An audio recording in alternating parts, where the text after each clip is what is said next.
Hello, hello, hello. I do apologize, everybody, and sorry for the change of venue. Let's try this one more time. I'm your host, Brian Owen. Welcome to Brian's Anime Adventures. I'm answering the call to Anime Adventure. Now, I do want to apologize for the early start time, lack of intro. StreamYard gave me two, didn't give me this one. And I do apologize for my lack of guest host. As y'all know, Lauren had a lot of things to take care of, and she had a family emergency that she had to attend to, and we wish her all the best. Now, I'm excited to talk about this show that I'm about this topic because it's something that got me started into manga all together. It is the romantic comedy manga known as Aizu. Now, Aizu is a Japanese manga series that was written and illustrated by, and I normally mess this up, Masakazu Katsura. And the series follows a Ichitaka Seto, who is a high school student who is in love with one of his classmates, Aoi Yoshizuki, but is of course too shy to tell her. Sound like something that we've all been through. Now the only problem is Aoi has become a swimsuit model, and her photos were featured in a magazine, which of course everybody in her class gets to see. And it always something getting in the way with that because of that happening. It always something getting in the way. But there are not of cast and characters to this series because, of course, there can't be one. The two people can't just get together without some issue. You have an old friend of Seto's, Itsuki Akiba, who had a massive crush on Ichitaka before seeing them moving to the U.S. and actually returned to Japan so not long a few sometime afterward. Now, Aizu is the first manga I ever bought. I actually remember reading the first chapter of this great manga in a old uh, copy of Sohen Jump when it used to come out in the States often. I think it was like late 2000, like 2008, 2009 when I actually got my copy of it. And I was intrigued. I was not, I don't get me wrong, I have loved reading. I have gotten copies of Soul Jump before and love reading the old Dragon Ball, Yu Hakusho manga, and stuff like that. Even Naruto manga that came out in there. But Aizu was the first one that kind of got me intrigued. As y'all know, I'm a big softy at heart. I love being in love and stuff like that. Love the romantic part of that. And it's one of the manga that kind of intrigued me. So of course, as soon as I was set up an Amazon account and everything, I the I actually ordered the first, I think, two or three copies of the manga, the first couple of volumes. Sadly, of course, what happens?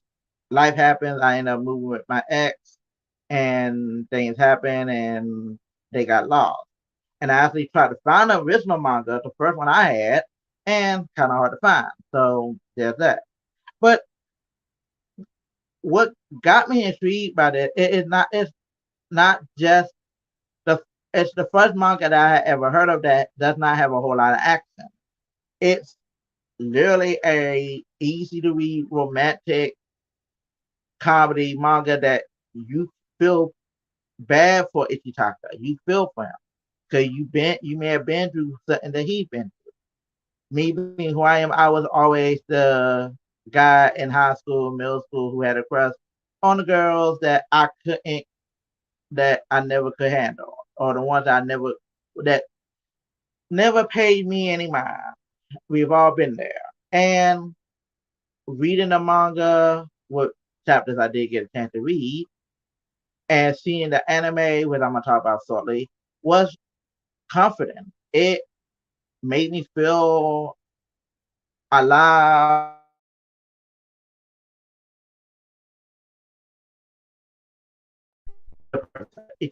Itaka, because you saw what he was going through and you had hope that, hey, things are going to work out. Now, the series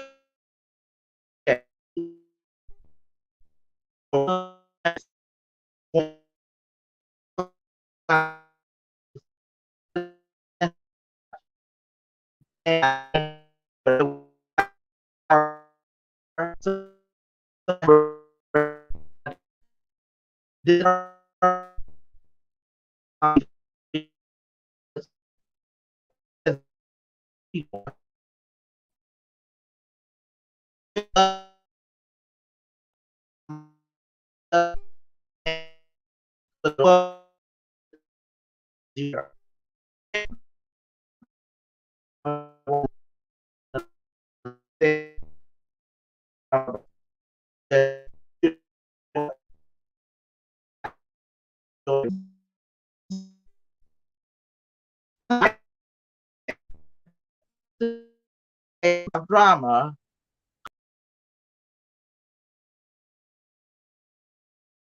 2019.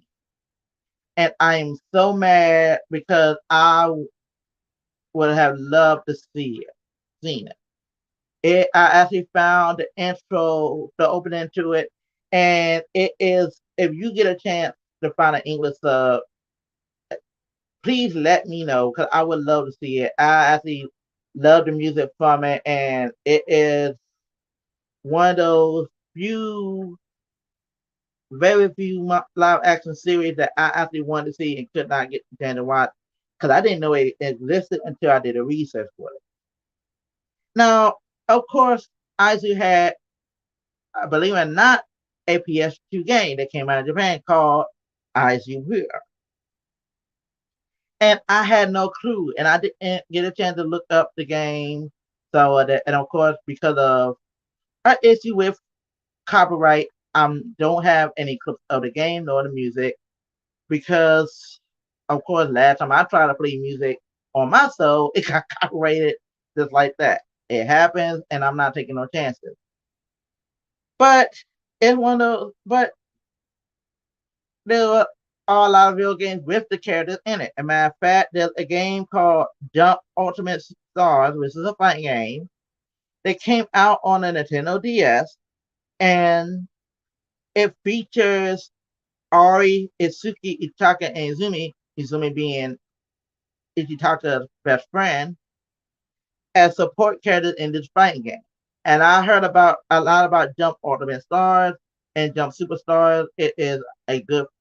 The game is like Super Smash Bros. So it's actually very, very interesting. And I'm one of those games where because the DS was discontinued and now the 3DS being discontinued, it's kind of hard to play without emulation. And I'm not about trying to get in trouble with all that because why fight it?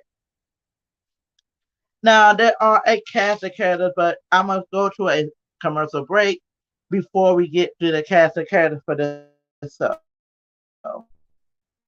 And hopefully StreamYard will get right. Famous Faces and Funnies in Melbourne, Florida is leading the way in pop culture fun. From comic books and graphic novels to Funko Pops and collector's items, Famous Faces and Funnies has it all. Rick Shea and the professional team at Famous Faces and Funnies are friendly and knowledgeable. Whether you're looking for toys, props, collector treasures, or a new comic book, Famous Faces and Funnies is your one-stop shop. To find Famous Faces and Funnies on Facebook and Twitter, just type at FFF Comics. Join author Gary Zeiger for an animatic short film based on his breakaway Stingray novel series. Watch this animatic short based on the novel Stingray, You Can't Hide Forever at stingrayseries.com. In Stingray, You Can't Hide Forever, Captain Epsilon is putting the band back together to rescue his protege's little sister from the evil conglomerate, while keeping his state-of-the-art warship Stingray out of their hands. Watch as the adventure unfolds in the groundbreaking animatic short at stingrayseries.com. Then, join the crew of Stingray with the next novel in the series, Stingray Prophecy, where Captain Epsilon and Dr. Zubre are pivotal players in an ancient prophecy. Can they reunite the people of two worlds before they destroy each other?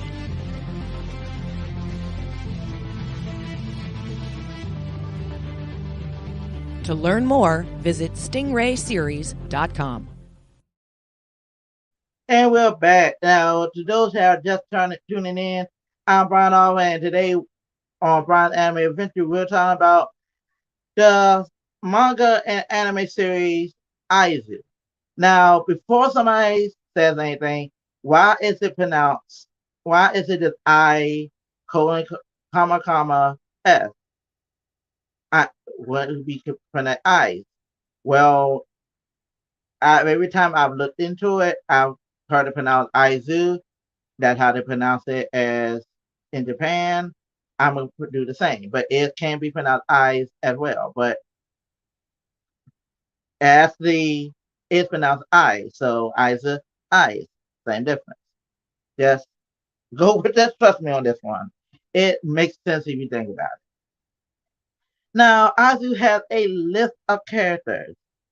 And believe it or not, it actually has its villain, which when I watched the anime Aizu Pure, I loved it. And I'm gonna go through the list of characters, let you know who's who. But bear with me if I mess up some. Okay. First, you got the main character, the protagonist, Ichitaka Seto. He is of course, protagonist. He's the shy teenager who has a crush on the next character, Ari Yosuzuki, who is a swimsuit model. And matter of fact, the opening pages of chapter 1, you see pictures of Ari in her swimsuit. So she's one of those prim and proper girl who, if you're like me and you was like me, I said to her as a teenager, you liked her, you wanted to be with her, but but unlike some people that wouldn't give you the time of day, Aori actually talks to Ichitaka a few times, and they seem to be getting along up until something gets in the way of and cause him to make a fool of himself. Next, you got Izuki Akiba, who is the Seto's friend who moved to the U.S. from Japan. She had a crush on him, and nothing came of it. It was one of those big crushes, but she came back to Japan, grown, she's like had a tomboy figure, all of that. And later on down the line, and I hate to spoil it for you, but she does go back to the U.S. and I explain why. I don't know all the details, but she does go back to the U.S. later on down the line. Now, some of these characters I don't know much about them, so just bear with me. You have Izumi Izozaki, Akio Aso. You also have Ichitaka's best friend. I messed that up earlier when I said that. Yasumasa Teratani. And he is the typical guy friend. He is the one that knows that Ichitaka has a crush on Ari, provides him with photocopy or photo edited pictures of Ari. Yeah, this is one of those mangas that that a teenager can read, but not a little kid that's saying. He picks on him about his crush and all of that, but he's always there for him. They're good friends. You know that they're always going to have each other's back. And he reminds me of my female best friend, Eddie, who we pick on each other, but I know she got my back. Then you have a couple of characters after this. Jun Kasane, Nami Tasiba. Again, I know I'm going to mess these up. Yuka Morisaki. Finally, we come to our villain, the Marionette King, who is a sexual deviant. And He to a point where he knows who Ari is. See, he has seen pictures. He has gotten, I think, expelled from school because of some bad actions. And all he wants is to sleep with Ari. All he wants is Ari to be his and his alone. But it's always thwarted by Ichitaka in some way, shape, or form. Ari is not even Ichitaka is not even a brave character per se, but always gets in the way and always want to protect Ari. And it gets to a point where in the anime he outright tries to kidnap and sexually assault Ari, if I remember right. And it's he one of the ones where you is creepy as excuse my language, creepy as fuck. He's definitely the main villain. And you have two other characters, Kiba Mokichi, who I think only appeared in the live action Aizu series, and Makoto, Myoko, I can't pronounce this one. And I think they call him Froggy because of his appearance.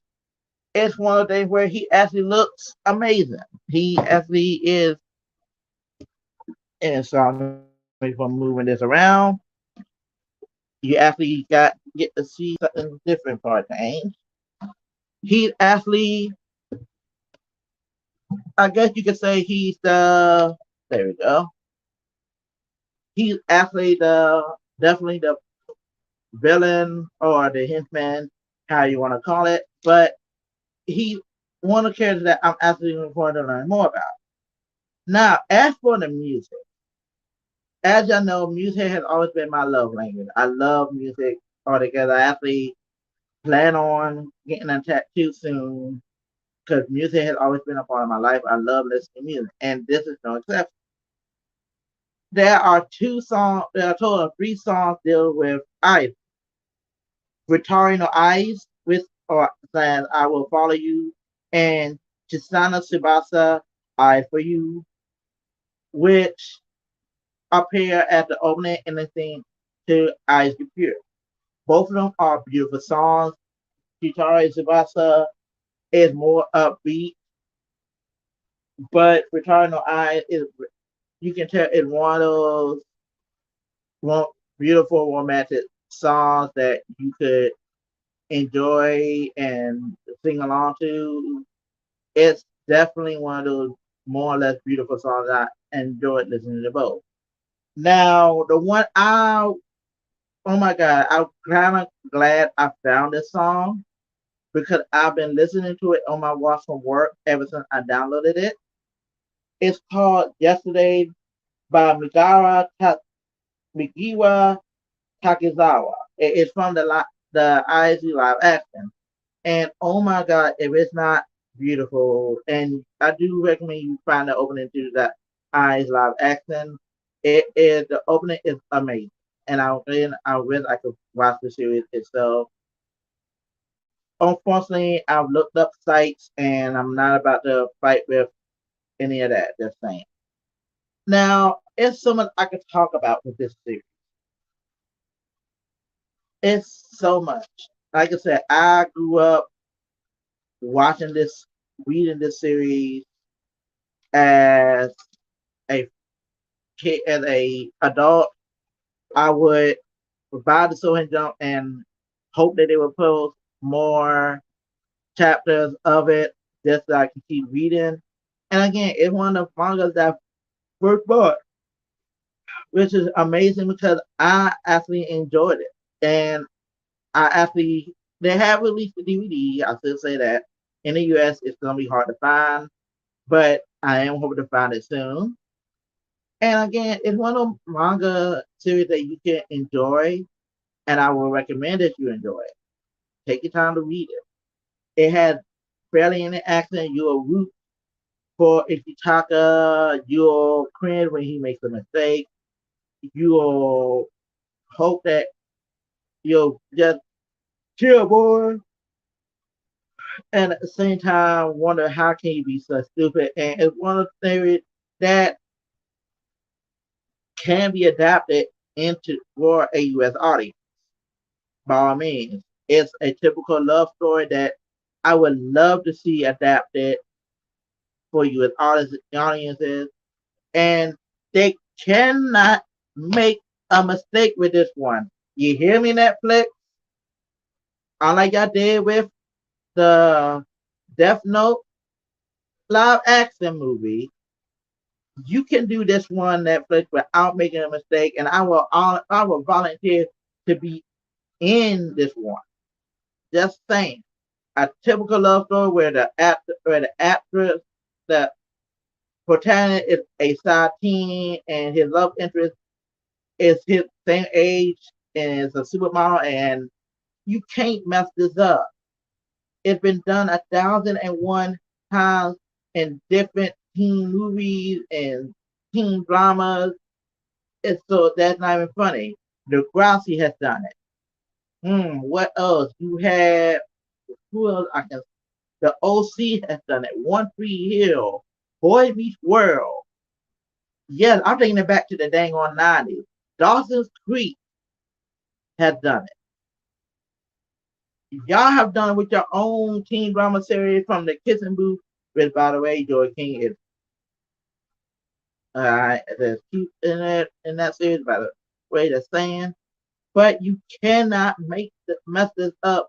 So Netflix, you can adapt this one, and I know you can do a hell of a job. Just if you need somebody to play a part in it, hey, I would have no problem playing a bit part. I may have that great patch in my hair, but I would die if you let me play a part of this, and or just let me have a walk on role and say a few lines, or even just have me reading the manga, just because they're saying, hey, just saying. Even hey, maybe have me you get improv and do a little party scene and have me dressed up. Hey, that was that I was my playing a part. Just saying. But the series is actually pretty interesting. Uh what can I say about it that I haven't said already? It's one of those love stories that you can read, enjoy, talk to your friends, talk to your family about it. I remember watching the series to the end, and I was excited to see the ending and see that they got that see what happened with Ijitaka and Aori, and see what happened with their friends and everything. And I'm hoping to get back into reading the manga because it is such a beautiful manga that I can't wait to read it. Now I'm gonna go to one last commercial break, and then I'm gonna have my little saying because this one I've been trying to figure out how to say this for the longest time. So I'm gonna do one last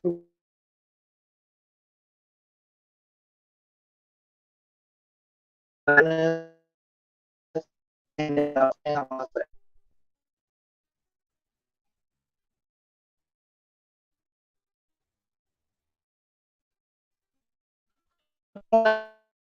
So, as you know, this we had a lot of things going on.